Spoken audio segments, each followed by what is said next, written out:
Bonjour. Avec cette vidéo, l'idée est de démontrer que ce que je propose en matière de calcul de TEG pour avoir à éviter d'augmenter les taux d'usure de telle ou telle référence, le type de prêt, eh bien, ce que je propose est bon. Dernièrement, sur un réseau professionnel, j'ai déposé ça. Je n'ai pas eu de retour. Aïe, aïe, aïe, aïe. Alors, regardez à droite ce que j'ai proposé et pourtant il y avait une erreur. Ça aurait été bien de rebondir sur l'erreur que j'ai commise. Et à gauche le simulateur que j'utilise. Voilà.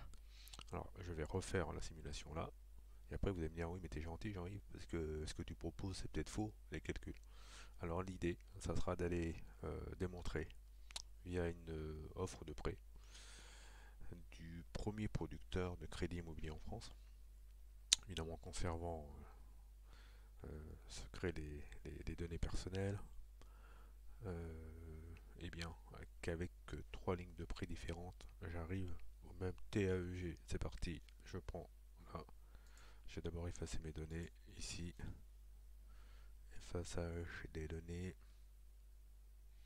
Ok, une fois que tout va être effacé, bim, c'est parti. Voilà, quasiment. Je reviens à cette grandeur là pour partir. Donc je suis parti là sur un prêt de 167 000. 167 711 que je mets là. En dessous, je mets une durée de 140 mois. Ça marche. Un taux débiteur de 3,25. Ok. Là, je clique sur mensualité, j'arrive à une mensualité de 883.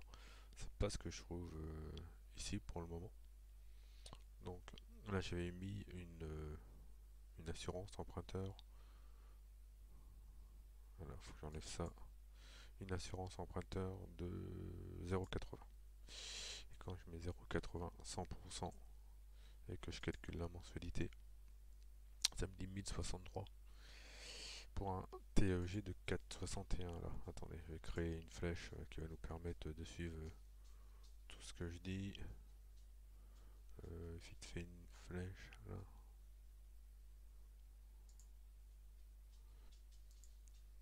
Flèche.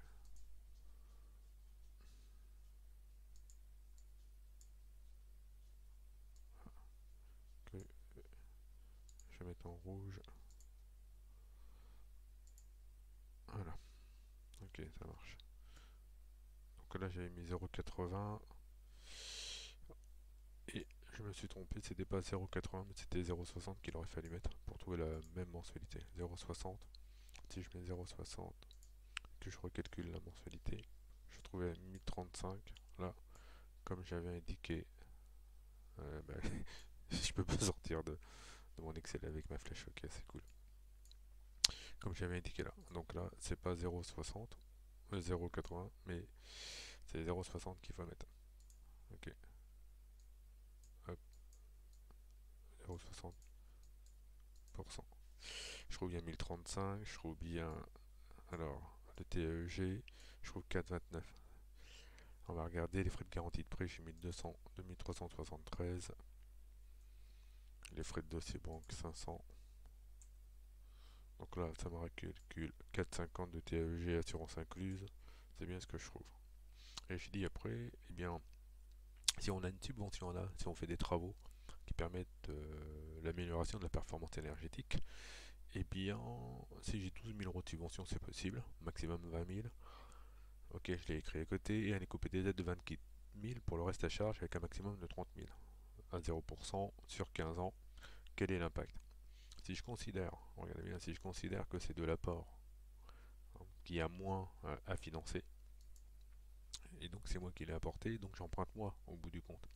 Donc ça voudrait dire que là, ma ligne de prêt de 155 000, c'est le montant du projet, moins les 12 000 euros d'apport.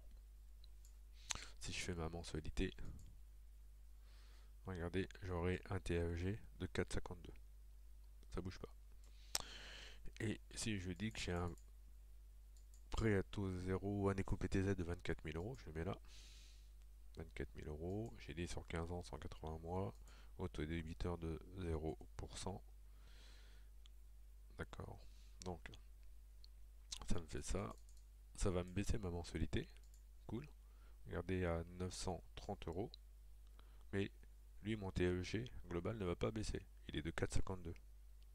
Si je dis que c'est un remboursement anticipé, que je ne le considère pas comme l'apport, que le remboursement anticipé, là, il va venir s'imputer là, vous allez voir, je vais dire que lors du première mensualité, avec la première mensualité, je vais réduire mon capital restant de 12 000 euros, puisque c'est l'aide apportée par l'éco-PTZ, la subvention. Donc en deuxième mois, j'aurai 12 000 euros de moins en capital restant dû.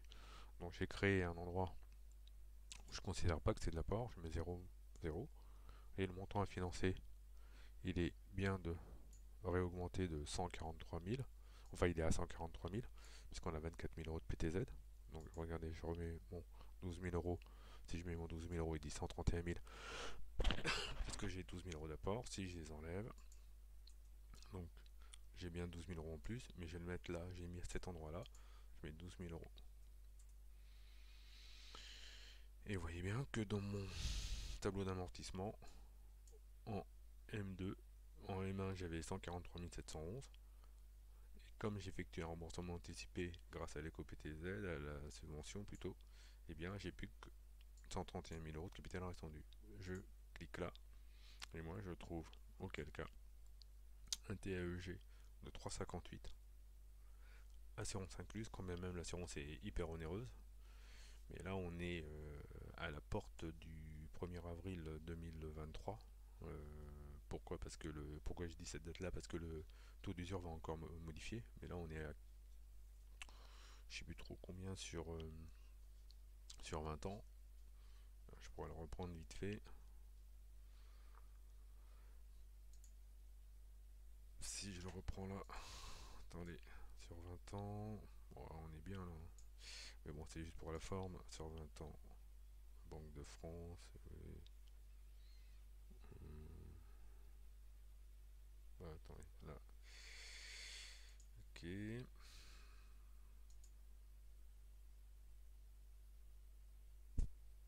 Banque de France. Statistiques. Taux est court. Taux d'usure. Sur 20 ans, on est à, en mensuel, on est à 3,87. Ça va encore augmenter un peu. Et là, je trouve 3,58. Alors que tout à l'heure, je le répète, on était usuraire. On était usuraire si on considère comme de l'apport. Ou même si on le considère pas du tout. C'est ça, hein. Si on ne le considère pas du tout, je les enlève là. Ils sont à financer. Et là, je reviens à du 4,50 donc usuraire. Même si je prends en compte l'éco-PTZ, c'est foutu. Ok, donc je le mets là. Et moi, je dis qu'on trouve un TAEG en tenant compte de tout. Bien, pourquoi on tiendrait compte de la prime et de l'éco-PTZ? Comme on tient compte du PTZ au moment du financement, hein. Pour le prêt à taux zéro, on a bien 3 ans pour réaliser les travaux, comme pour l'éco-PTZ, hein. Rien ne change, c'est la même chose. Si on le fait prévalider auparavant, on peut en tenir compte dans le TAEG. Vous allez me dire, t'es gentil, mais ton fichier là, il peut être fou. Ok, cool. Alors, j'ai pris là, regardez, j'ai pris une fiche d'information standardisée européenne établie pour nanana, et le prêteur, c'est pas n'importe qui tout de même, le Crédit Agricole Mutuelle Vendée, d'accord? Intermédiaire de crédit, GIE Crédit Agricole, ça marche pour ça. Donc, on va aller voir ce qu'il me propose comme données. Là, alors, on nous dit principal, le prédisseur, et lui va faire 204 728. 224 728. Ok. Je vais le mettre là parce qu'il faut que je calcule combien je vais emprunter. Vite fait. Voilà. Je crois que je vais avoir 3 lignes de prêt. 204 728 euros. Plus. Je vais aller voir les autres prêts vite fait. Là, on me dit que je vais avoir un prêt complémentaire de 10 000 euros. Plus 10 000 euros. Ok. Et je crois que j'ai dedans un prêt à taux zéro. il n'est pas là, c'est pas celui-là. Là, prêt au zéro de 37 400, donc plus 37 400, j'ai au global 252 128. C'est ça que je voulais connaître, 252 128. Ah oui, donc là j'efface toutes les données, oui. Hop, voilà, ça prend un petit peu de temps mais ça arrive. Il arrive au bon endroit. Je suis un peu fainéant d'aller partout. Ok. Alors, là on dit 252 128. Je me souviens qu'en prêt à taux zéro j'ai 37 400 et en prêt complémentaire j'ai 10 000 euros. Maintenant il faut que j'aille connaître les durées, les conditions de chaque chose. Allez, c'est parti, vite fait. Je vais avoir tout ça dedans. Alors, qu'est-ce qu'on me dit là, une période d'anticipation de 24 mois. Moi, je vais rester sur 300 mois, donc sans considérer la période d'anticipation. Vous allez voir que le TEG, de toute façon, il y a deux TEG, avec la période d'anticipation et sans la période d'anticipation. Moi, je vais le faire sans la période d'anticipation parce que c'est un peu plus onéreux, donc on va voir. Si je suis pas eu du réac TEG hors période d'anticipation, alors je ne le ferai pas avec la période d'anticipation. C'est comme ça pourrait faire l'objet d'un autre vidéo. Donc, garantie, privilège prêteur de deniers, hypothèque conventionnelle. Et vous voyez, pas qu'un cas. Donc, on a tenu compte là pour le coup du droit au. Du droit à quoi? Excusez-moi. Du droit au prépasse. Voilà. Donc là, je vais voir si c'est les conditions. Voilà. Taux des annuel fixe, mais on me dit pas quoi. D'accord. Je vais regarder vite fait si j'ai des informations que je peux utiliser. Ok. Pas encore. Là, peut-être. Non, c'est le même slide. On va y arriver. Prêt au zéro. J'ai rien sur le prêt bancaire là, qui peut me dire. Ok. Euh, Ça non. Non. Je me dépêche. Une fois que je vais avoir les informations, ça va dire, mais pour l'instant je les ai pas. Ah, PALISA. On me dit. Ah, le TAEG est de 1,73. C'est ce qu'il faudrait que je trouve. Ah, j'ai déjà le taux débiteur 1,29. Ça va. Le taux débiteur 1,29. Est-ce que je pourrais avoir le coût de l'assurance et le coût des autres informations? On va aller voir ça là. Ouais. Alors là, j'ai les données pour les frais de dossier. Allez. Faut qu'on aille petit à petit, hein. Donc là, j'ai la durée 300 mois. Je dis hors phase d'anticipation. J'ai du 1,29 en dessous. Ok. Le taux d'assurance, on va aller le calculer. Les frais de dossier banque, là, sur cette partie-là, 314,47. 314,47. 314,47. Les frais d'IOBSP, ils sont passés pas par un IOBSP, là. Hein, c'est 314,47. Ensuite, euh, ah, oui, je vais mettre du jaune, c'est mieux, non, les jaunes? Ok, et mettre du jaune, là, voilà. Frais de prise d'hypothèque, est-ce qu'on peut en dire un peu ou pas là? Parce que là, c'est petit hein, quand même. Ouais. Ok. Alors, 1683,27. 1683,27. 1683,27. Ok. L'assurance, 31,03 € par mois pour ce qui est pris en compte dans le TAEG. Ok. Il pourrait y avoir une partie non obligatoire et qui ne serait pas pris en compte dans le TAEG. Ça doit être ça. De toute façon, au Crédit Agricole, x 12, 172,36 € en moyenne à rembourser par an, divisé par le montant emprunté, divisé par là, divisé par 204 728, ça veut dire multiplié par 100 que j'ai une assurance 0,1818. 0,1818 pour 100%. Ok, ça, j'ai les données. Maintenant, est-ce qu'on me donne autre chose? On me dit quoi?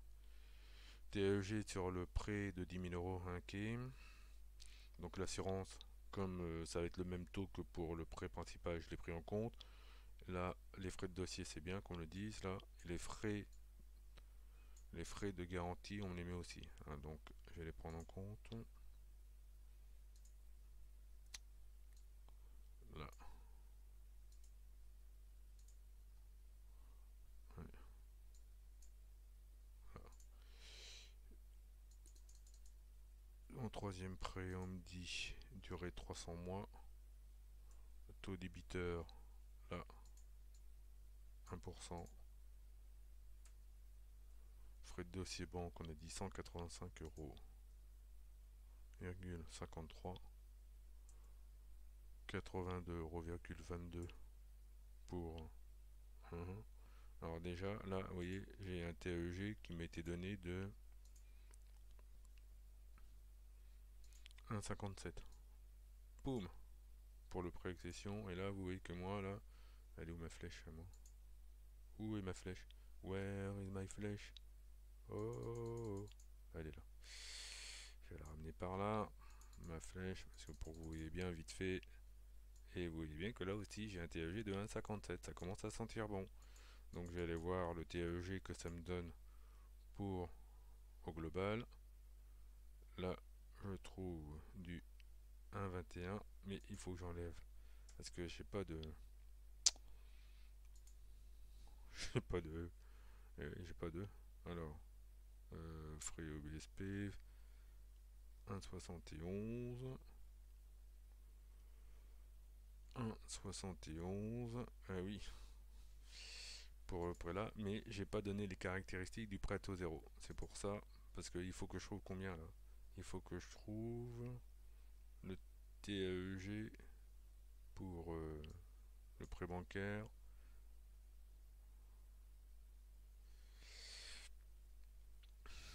Mon TEG, lui, il doit être égal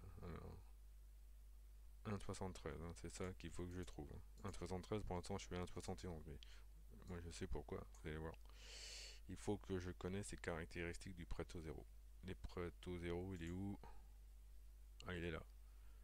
Donc, remboursable, là, sur 264 mois. Ok, je reviens dessus, ça va venir. Purée. Non, c'est pas celui-là. Le prêt taux zéro. Ah zut, ouais. Prêt taux zéro. Là, on me dit quand même sur 264 mois et dont différé d'amortissement 120 mois. Donc c'est ça qu'il faut que je remplisse. 37 400, d'accord. Donc 37 400, 264 mois au global et une durée 120 mois de reporté. Ok.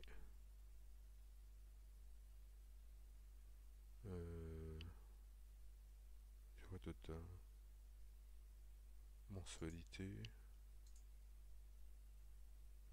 Ah ouais, durée.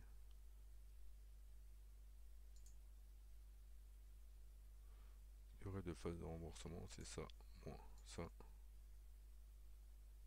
Ok, on est là. Voilà, ça sent un peu fouillis, mais bon, c'est mon fouillis à moi. On a dit quoi? Elle est où ma flèche? Elle est là. 1,73. Et avec 3 lignes de prêt. Mon prêt bancaire de 204 000. Mon PTZ de 37 000. Le prêt complémentaire de 10 000. Ça me donne ça en lissage de prêt. Pour mon foyer, là, vous voyez, j'ai fait un graphique. La ligne rouge, c'est la ligne de flottaison. Le taux d'endettement à ne pas dépasser. Je le dépasse un peu, là. Je le dépasse un peu. Parce que j'avais dit, je veux pas dépasser 28. Mais légalement, le taux, c'est 35. Donc si j'avais mis là 34 par exemple, c'est juste pour la forme, pour faire quelque chose de propre. Voilà. Légalement, ça dépasse pas, c'était le taux que je m'étais donné. J'aurais pu le faire en prêt à palier, c'est-à-dire que ne pas rechercher une même mensualité quel que soit le nombre de prêts, parce que même au plus fort, en additionnant, sans lissage, j'aurais pas été j'aurais pas été au-delà de ce qui est maximum. Donc je reviens vite fait là. On m'a dit pas ça. J'allais voir. Donc on m'avait dit le 1,73 pour le TAEG du prêt bancaire. Ok. Mais c'est bien ce que je trouve. 1,73 là. Vous voyez, c'est bien ce que je trouve. 1,73 pour le TAEG du prêt bancaire. Ça, je l'enlève. Et le TAEG du prêt annexe, on avait dit. Là peut-être 1,57. Je sais pas où je le retrouve. Voilà, en bas. Vous voyez, en bas 1,57. Et c'est bien ce que je trouve là. 1,57. Bon, voilà. Alors évidemment, là, on raisonne sur mois de mars 2023. On est loin des deux joueurs à 73. Mais là, pour rappel, le dossier date de novembre 2021. Et novembre 2021, ben, le taux d'usure, il était bien inférieur. Si j'avais pas eu, euh, si j'avais pas eu, regardez, là, le prêt à taux zéro et le prêt complémentaire, eh bien mon TEG, lui, il aurait été de 1,69. Parce que comme j'aurais pas freiné le remboursement du prêt bancaire, eh bien le TEG aurait été inférieur. Il a été amputé, c'est fou, il a été amputé